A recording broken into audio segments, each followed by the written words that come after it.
Hey guys, I wanted to make a quick little video walking you through how to utilize Flubaroo to automatically grade your Google Forms. So here's my Google form, and what I've done is I've got some questions already embedded in it. These first ones are kind of drop with selected option from a list. Then I've got some check all out apply questions, a multiple choice question, a scalable question, and then I follow up with some trivia and multiple choice questions. All of these can be graded by Flubaroo, but the ones that I'm going to focus on are these last three that are kind of designed for assessment options that can be checked with multiple choice. So, first thing to notice is that this form, I have nowhere on the form to ask the student's name. What I've done actually is within the settings, this little gear option, I've automatically collected the student's name, or actually their username, which is going to be their email. And when I do that, I automatically see who's filling out the form, and then I can automatically send them feedback. So when I have that checked, when I click over from the questions tab over to the responses tab, now I can see a quick summary of who's taken this quiz, as well as how they did kind of overall. Now this is just a snapshot of the data. It doesn't show me necessarily what's the correct answer. It just shows me where my students are answering things. To get the correct answer, what I have to do is use the data from the spreadsheet. So if I click on this little button right here, it's going to take me to the Google Sheets document that has all of the data kind of summarized in one spot. This is every bit of that data. It's just now in word form, text form, instead of kind of visual snapshot. Before I can use Flubaroo on this data in the spreadsheet, I need to fill out a key. So what I'm going to do is I'm going to come back over to the questions, and I'm going to fill out a key. To fill out the key, I can't do it from the editing screen. Notice that this is the editing screen because I got several options up here to change the form. For me to fill out a key, I have to go to the preview screen, and now I can fill it out as a student. Notice that it's saying that I'm filling it out and it's going to be recorded. These first options, I'm not going to be able to grade with I'm not going to care about grading with Flubaroo, but I am going to go ahead and fill them out for the key. And then the next ones, I'm going to put in the correct answers so that whenever I am ready to assess those last questions, I'll have a key to go with. Alright, so there's my setup. I've finished that. Now I've got my key embedded into the data. Now, if I go to the data side, again, this is the preview page. If I wanted to go back to my editing page, I'm now going to click the responses and then click this green icon to get to the data. And the data is going to be popped up in this new spreadsheet format.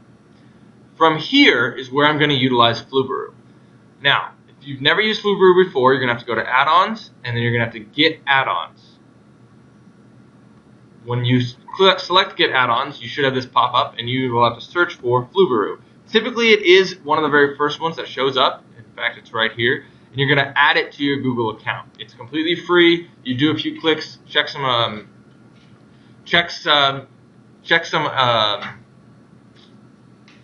permissions, and then you're good to go. So once you get that set up, it's going to show up in your Google form. In your Google Sheets page under the tab Add-ons. So now that I've got it installed, I'm going to go down to Add-ons, Flubaroo, and now I'm going to grade the assignment. Whenever you grade the assignment, it's going to automatically go through the steps. There's 3 important steps. The first one, as you read through the directions right here, you're just going to identify which questions you're going to grade. So here I've got the default. It tries to do some stuff automatically. The username, it's going to identify the student. It's going to skip grading for those first few, and then for the last multiple choice questions, I'm going to go ahead and pick normal grading. You can, if you would like, grade things by hand, meaning if you had short answer questions, you could go in there and type in their responses, but you don't have to do that at all. You can also weight problems differently. In this case, I'm just going to weight all those problems evenly. If I wanted to count this one double points or this one triple points, I could do the same thing. So on my quiz, there's going to be 3 total points, and my grades will come out in percents and total points. I'll show you what I mean by that in a second. So first step is to identify which problems you're going to grade and how many points they're going to be worth. Next step is going to be to identify the key. So this is all of the submissions for my form. Now I just need to figure out which key am I going to grade them against. So luckily, they're listed in order from the furthest time to the most recent. So I'm just going to pick this most recent time.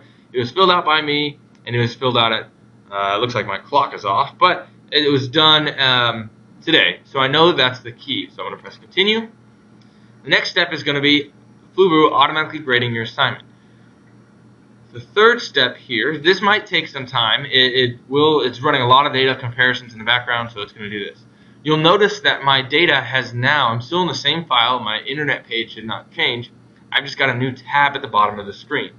Over here at the bottom, the left tab, the student submissions. I'll wait for this to completely load, then I'll click back over there.